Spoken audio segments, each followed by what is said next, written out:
we know that mining is also a business that people do, but the fact that it makes it wrong is that they are illegal. That means they are not registered under the authority.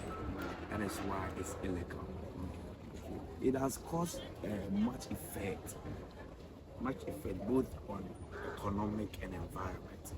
So for the economic, I can say that in a way, it has caused instability of money flow in the system. This is because most of the illegal mining business, they are foreign. So when they comes in, the money circulation in the system reduce, of which it causes hardship in the economic system.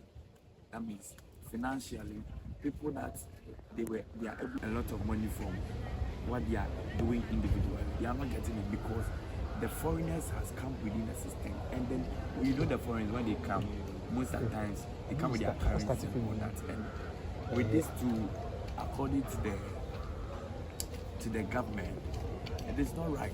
It's not right. So it really causes problem to the finances of people.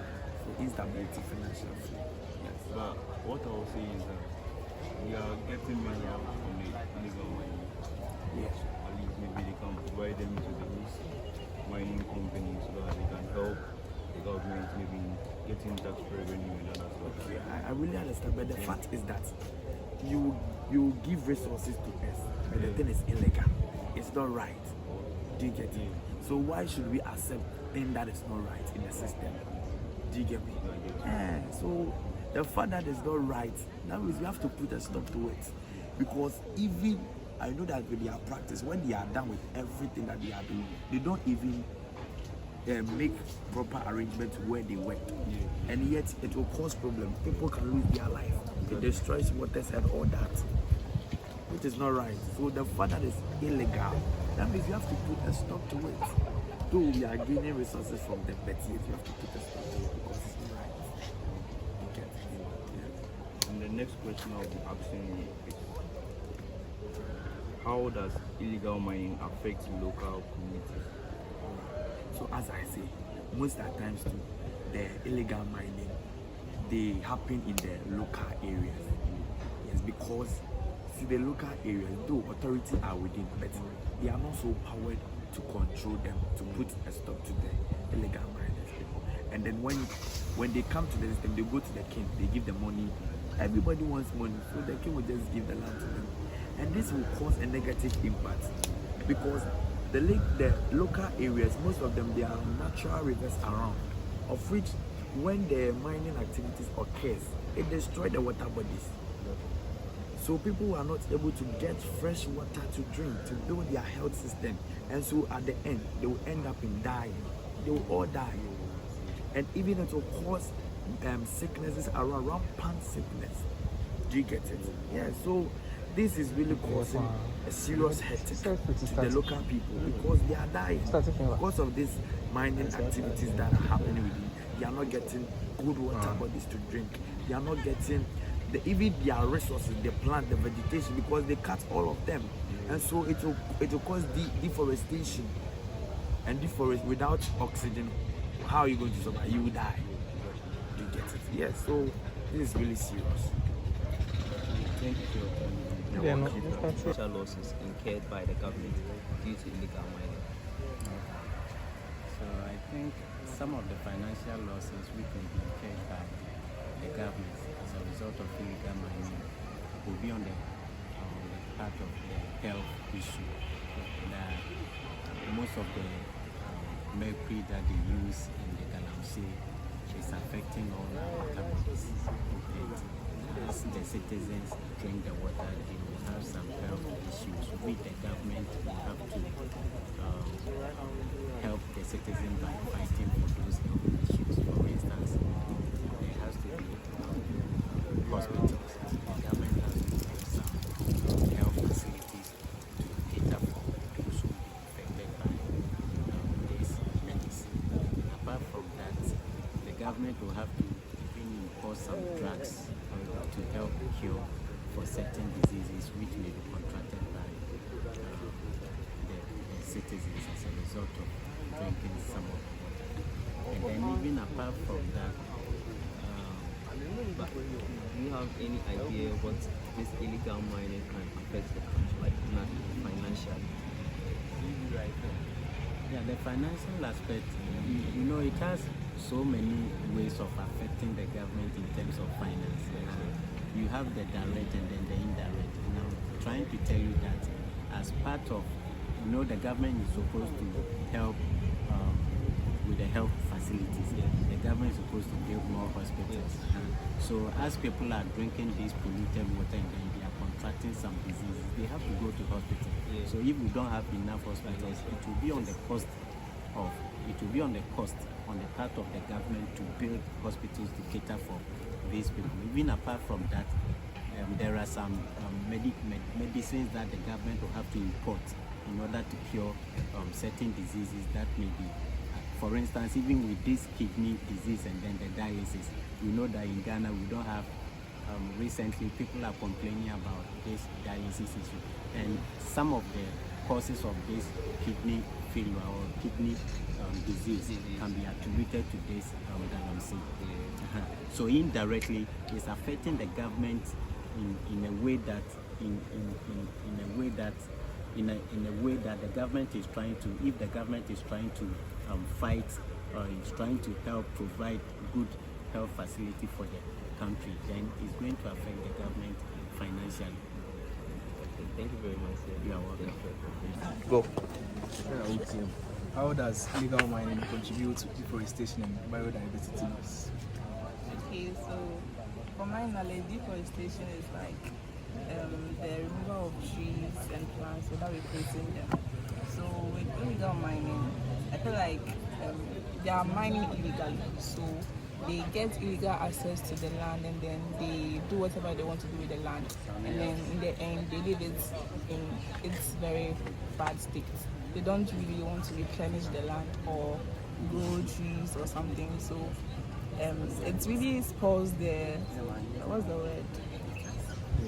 What's the second part? Biodiversity. Yeah, the biodiversity of the land and animals, the habitats and everything. Okay, so I'm with four. My name is Juliet. I'm Richmond. So we had an interview with a lot of people, about 3 or 4 people. And we had some questions that we asked them. And the first question was, how does illegal mining affect the national economy? And the person that we asked that question told us that when the miners, what they are doing first is illegal because it's not registered. And they are getting minerals and things for their own benefit. So what are you going to do to provide solution to that? Those people first, you don't have work to do, they're unemployed. So that's the reason why you do to get work and have something to eat. So what are you going to do to help them? Are you going to let them continue with the illegal mining or what are you going to do? So I'll suggest that we have about a few mining companies in Ghana here. Or maybe if they can employ those illegal miners so that when they have their minerals from the illegal mining, then maybe they can help. The mining companies can employ them so that they can provide us resources to the government, like to the primary sector and other sectors of the economy. So what do you think? I also think that in relation to the scarcity of jobs, Ghanaians should not only focus their attention on just the white-collar jobs. There are other innovative aspects that they can invest in and also where we can equally generate revenue for the country. That is like in relation to jobs like carpentry, mechanic and all that kind of stuff. Also, the Ghanaians should not always wait for the government to employ them. They can equally start something on their own and other people can support them. That is what I think can be done to solve the problem. I'm saying they should not just rely on the government because if they do that, it will become an excuse because now the government can hardly pay people who work in the public sector. So they shouldn't just wait for the government to provide them a job, but equally they can find something to do and the government can subsidize it for them. And what they are, they also found for illegal mining and nothing helping them. However, that is illegal because first of all, it is causing a lot of problems to the environment. And there are other legal avenues apart from illegal mining. Just saying because there is no other job is not an excuse, because there are other people who are also not engaging in these acts. There are other countries who are not mining illegally but are also improving, their people are employed. So that is not an excuse. And the second question that we asked was, how will the government, like how does it affect the government, maybe if these illegal miners, after destroying our water bodies, the government will have to build more hospitals because in the local areas there are not too many hospitals over there, and most people get water from the water bodies. Yeah, so if those water bodies are destroyed, it will affect the people's health. And the hospitals too also in the local areas are very few, and it will increase government expenditure to build more hospitals to cater for those people that will fall ill. One problem that the illegal mining is causing is that it is causing a loss of revenue to the country because their work is done illegally. It is not generating revenue to the government, and this in turn is costing the government a lot because it then has to fix the problems which is caused by illegal mining. So I think if people actually really want to continue, they can license it and use the proper means which is done so that in turn the government can still gain revenue from it and we can still produce the good and export it, or even we can process it into secondary products like necklaces and other stuff so that it will gain more revenue to the government. Effects can be solved. Some of these effects can be solved through public education. For instance, if the government organizes education in these local areas about the effects of illegal mining, it will make them more knowledgeable about the effects, as in the damage it causes to their water bodies, to their lands, to the environment in general, and how it will ruin the future of their kids in the community. So if all this are done, I'm sure it will prevent, I'm probably sure it will help reduce those illegal minings in those villages and help them find more suitable sources of income that will help prevent all these diseases and effects. Okay, but I also think that it will be possible if laws are being reinforced. So when laws are being reinforced, it might help. Because look at when the laws is reinforced, when we are being applied to this illegal mining people who don't really have like a registered mining situation for them to just go into the forest and damage everything. It gets me. But those are being reinforced, I think it will be better. So that people, I would say it will really minimize all this stuff like deforestation, the plants, water being destroyed. This wasn't that being destroyed, but can't even be when a new law is enforced for this illegal mining people, it will be better. So that at least when they work on the land, they will know how to like make it better, so that it won't destroy other people. Because yeah. So when all these things are done, government should be able to make it easy, not easy, but more easier for those mining people to get access to the license and all the good equipment needed to prevent more of the illegal ones that they can't control than the legal ones that they have knowledge about. So to prevent further effects in the moment. But thank you.